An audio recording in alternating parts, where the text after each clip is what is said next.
Hello, boys and girls. Today I will be reading to you the short English version of the Detective Equis in London book. This book was written by me, Antonia Sanin, and illustrated by Carlos Higuera. The English text edition was done by Geneva Hargreaves. I will be showing you the illustrations from the Spanish edition. Let's start. Detective Equis in London.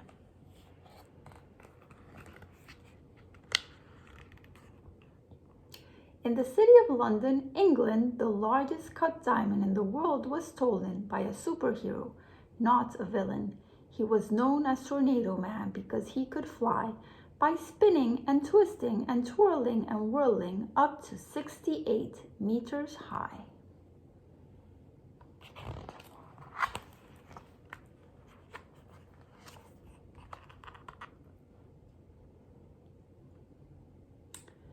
Thus he swirled into the Tower of London, where the royal treasures were kept and protected by 40 beefeaters and a flock of 7 stern ravens.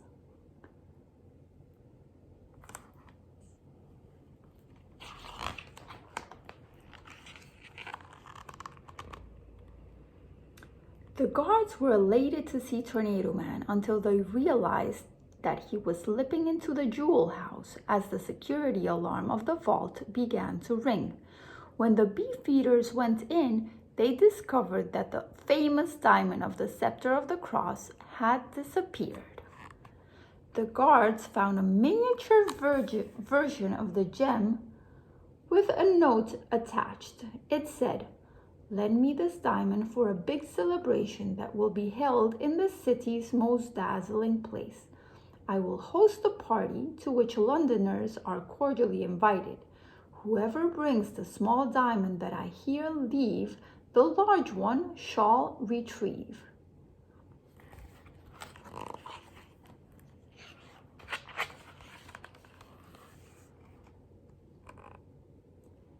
At that very moment, the small red button of Detective Equis's computer started to flare, letting the investigator squirrel know there was a mystery to be solved somewhere. The squirrel didn't waste a second and whistled as hard as he could to call into his office his hot air balloon friend, Globe.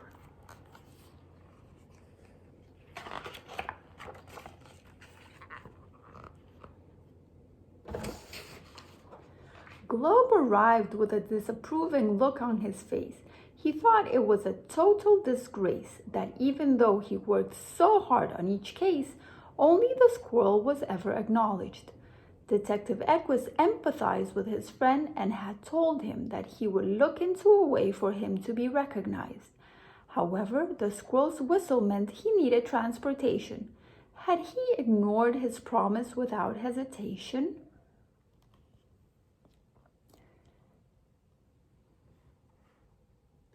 As Equis climbed into the basket, he surprised Globe by saying, "We have the perfect opportunity for you to become the key figure in this investigation, with a write-up in the front page news. We really do need to hurry though before Scotland Yard finds all the clues." "Ah," gasped the hot air balloon, quite happy to know that soon he would be known worldwide as one of the most fabulous investigators of all times.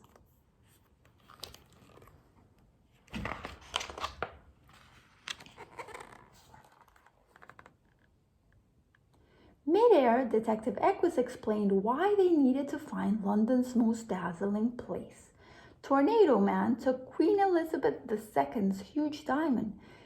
He said he's willing to return it to whoever brings the small one to the location of his special celebration.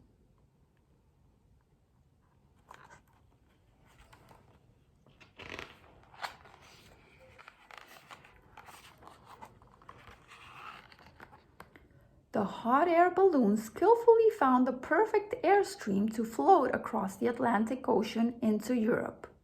During the descent towards London, the wind carried hints of trumpets sounding in the distance.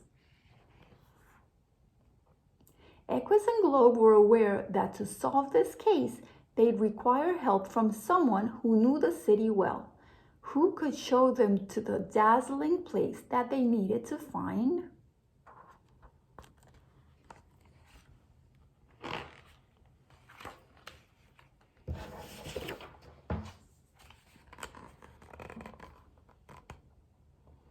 Very soon the trumpets were blaring beneath them.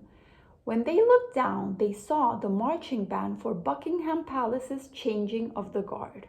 "That's it," said Equis to Globe while he pointed at the royal residence. "The Queen will be our guide. She'll be happy to collaborate. I will sneak in through a window and let her know we need her help."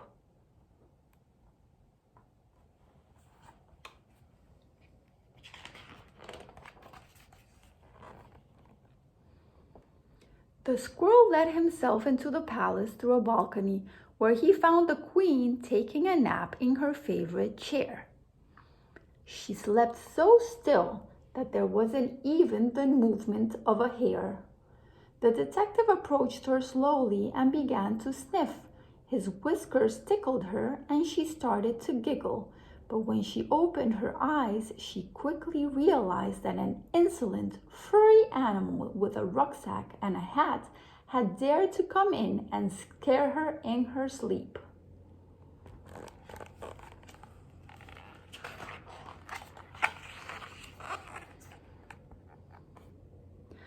"Ah!" she screamed from the top of her lungs, expecting her guards to come and rescue her from being attacked.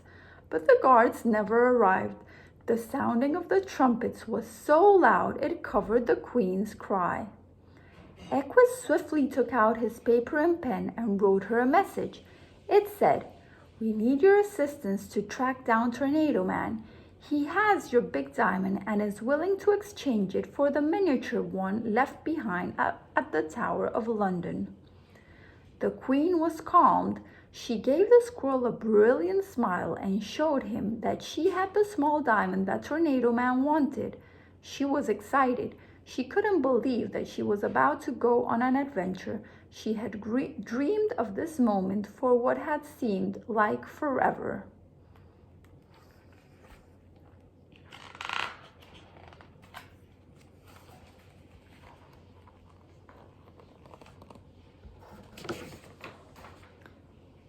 Her Majesty went to the bedroom door, extended her hand, and changed the sign on the doorknob from "You may come in" to "Do not disturb the Queen."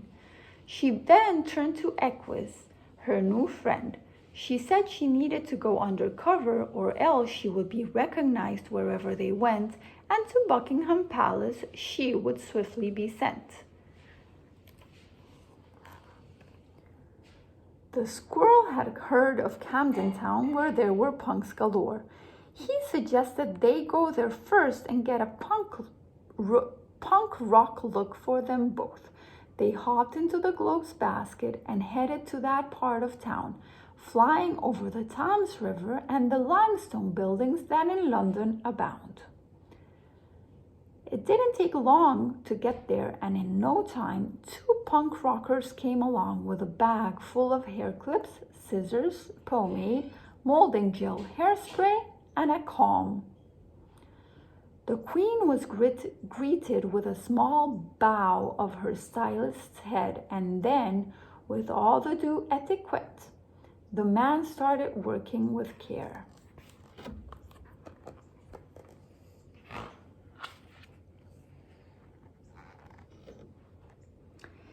He was so proud of his masterpiece when he had finished Her Majesty's hair. The squirrel's hairdo was trouble-free, and the punks got well paid. It was time to focus on their mission to find the diamond, so Detective Equis approached Globe and said, "Take this communication device and fly up high above the clouds. From there, you'll spot Tornado Man, who twists and twirls and spins and swirls. Please message us when you see him and tell us where to go." But the Queen was not happy at all. She hadn't come all this way to stay idle until they got their call.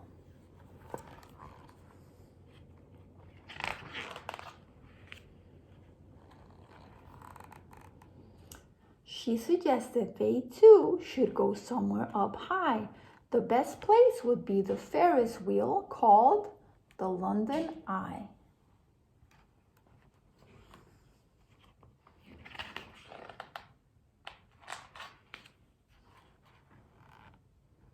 They found the nearest underground station and stepped on its electric stairs, which took them such a long way down that Equis started feeling scared.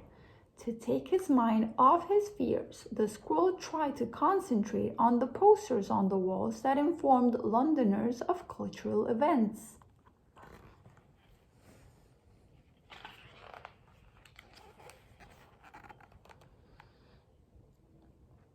A Shakespearean play at the theater called the Globe caught the squirrel's attention. "Oh, my queen," Equus exclaimed, "promise me that when we find your diamond, you will take my big friend and me to see Romeo and Juliet at the theater that has the same name as he." She nodded in agreement as they got on the tube heading towards Westminster Station.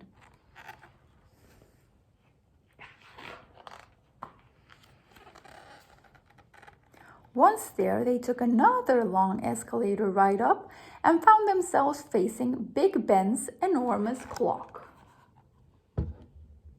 "Is it 4:30? It cannot be. I will surely miss my afternoon tea," said the Queen. "I always take a spot of tea at Buckingham Palace at 5, but if we go back, my secret participation on this mission will be revealed."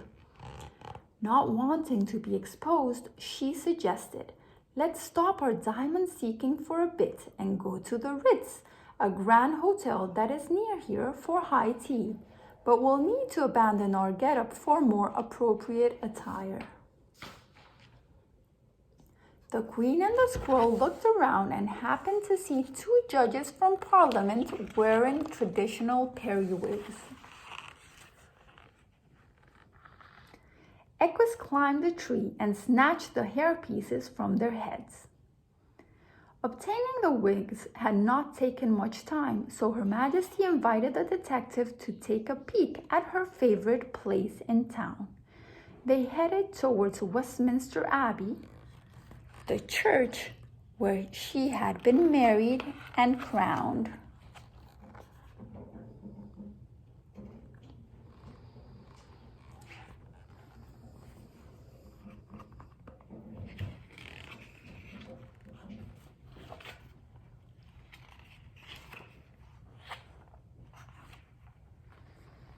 After a short while, Detective Equus's stomach started to grumble, and Queen Elizabeth II realized that afternoon tea could not wait any longer. They hopped on a bus and made their way up to the posh hotel. Before stepping out, they donned the wigs to disguise their wild hairdos. They entered the premises of the Ritz and were seated immediately. Although they were followed by strange glances, nobody stopped them. Soon a hot teapot and plates with delicacies were gently placed in front of them. There were scrumptious shortbread cookies and delectable scones with clotted cream and marmalade on top, as well as fancy sandwiches with either cucumber or ham. "This is heavenly," cried the Queen as she fed small pieces of scone to the squirrel.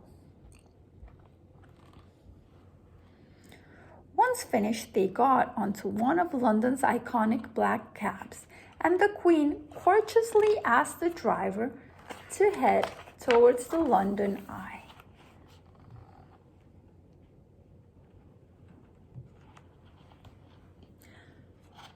The hackney carriage dropped them at the Ferris wheel, and they climbed into one of the 32 passenger capsules that hold 25 people each.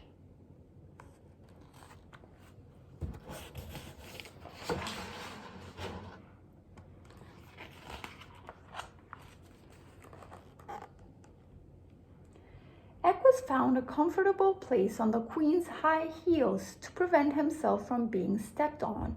He concentrated on following Her Highness's tour of London from the air. She pointed out the most famous landmarks. There's Harrods. I've never disappointed there. And look, there's Nelson's column in Trafalgar Square.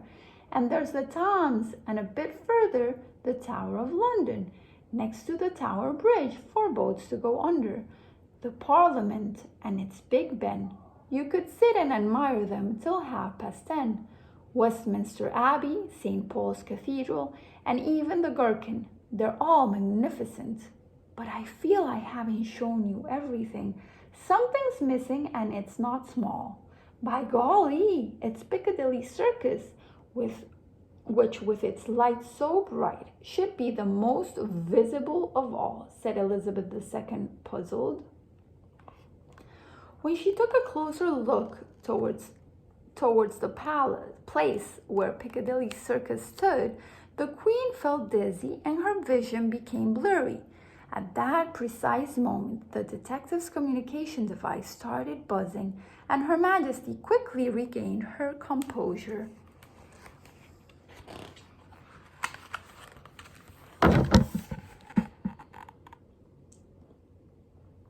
The scroll gave Elizabeth II the tiny device with a message from Globe to decipher. She put on her glasses and confirmed that Tornado Man was strolling over the junction at Regent Street and the shopping street of Piccadilly. Aha! That's why I could not see Piccadilly Circus, the famous place full of neon lights and flashing signs that dazzles everyone, exclaimed the Queen. By then, the London Eye had turned 360 degrees. On the way out of the Ferris wheel, the Queen and Equis were happy to see Globe approaching them through the nearby trees. They quickly climbed and buckled their seatbelts. They knew it would be a turbulent ride. They had to hurry to Piccadilly Circus before the superhero left with the precious stone.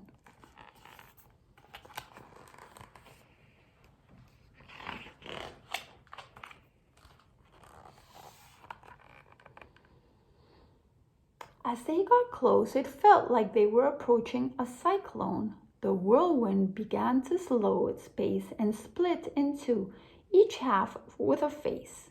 The Twisters, Tornado Man and his spinning bride, started moving towards the team of investigators, and the renowned superhero took out the big diamond with pride.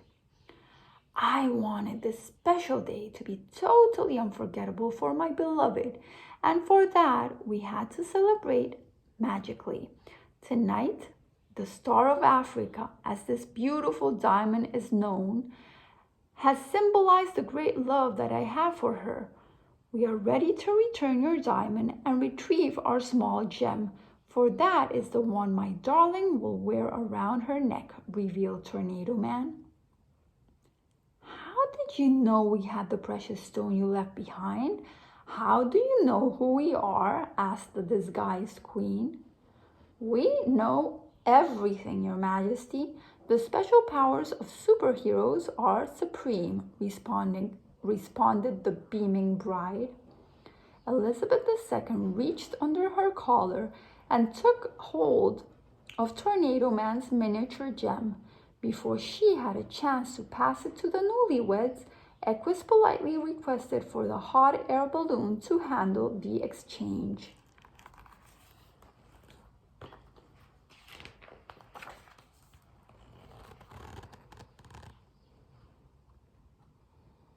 As Globe handed over the small diamond to the couple and received the big one in return, reporters took hundreds of photos.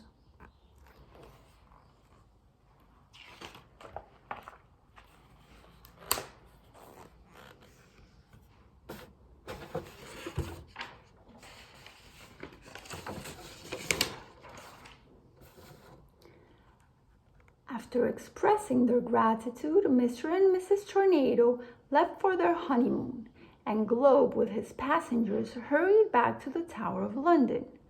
When they knocked on the door, the Tower of London's 40 ceremonial guards shouted.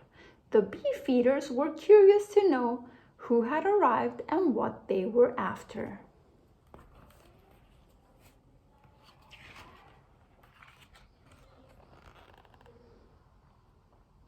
Don't fret, it's the Queen and her new dear friends. We have come to return the missing gem. I have assigned Detective Equis to put the precious stone in the scepter, said the Queen. As for me, I have a favor to ask. Do not mention I was here. No one at Buckingham Palace should know that I was part of this escapade. When the reporters come, you shall say that a hot air balloon came flying this way and gave you the jewel that had been taken away. The beefeaters opened the gate and led Equus to the scepter, and the squirrel proudly placed the drop-shaped diamond where it belonged. The investigators left the Tower of London and headed towards Buckingham Palace. Globe quietly approached the balcony of the British monarch's residence, and Elizabeth II stepped inside. She kept the sign on her door that read, "Don't disturb the Queen," and headed to bed for some much-needed rest.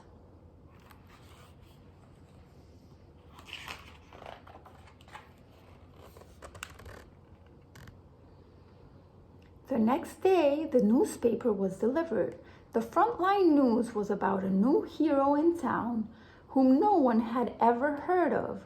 A huge, mysterious hot air balloon had come to London, retrieved the lost diamond, and humbly returned it to its rightful place.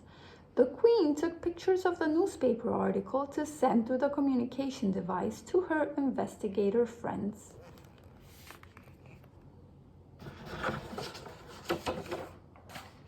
Globe and Equus spent the night on the palace rooftop. As the sun rose, they were excited for the day to commence.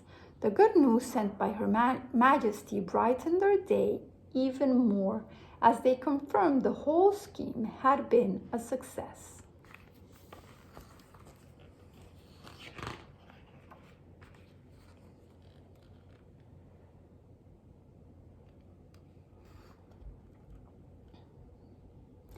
Elizabeth II notified Buckingham's security team that she would be escorting the hot air balloon hero and a squirrel to see Shakespeare's Romeo and Juliet at the Globe.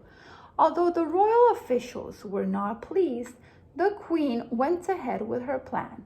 She climbed into the Globe's basket and flew over to the theater, followed closely behind by a helicopter full of guards. At the Globe, the gratitude expressed by the audience warmed the hot air balloon's heart. He was finally famous, and that was that.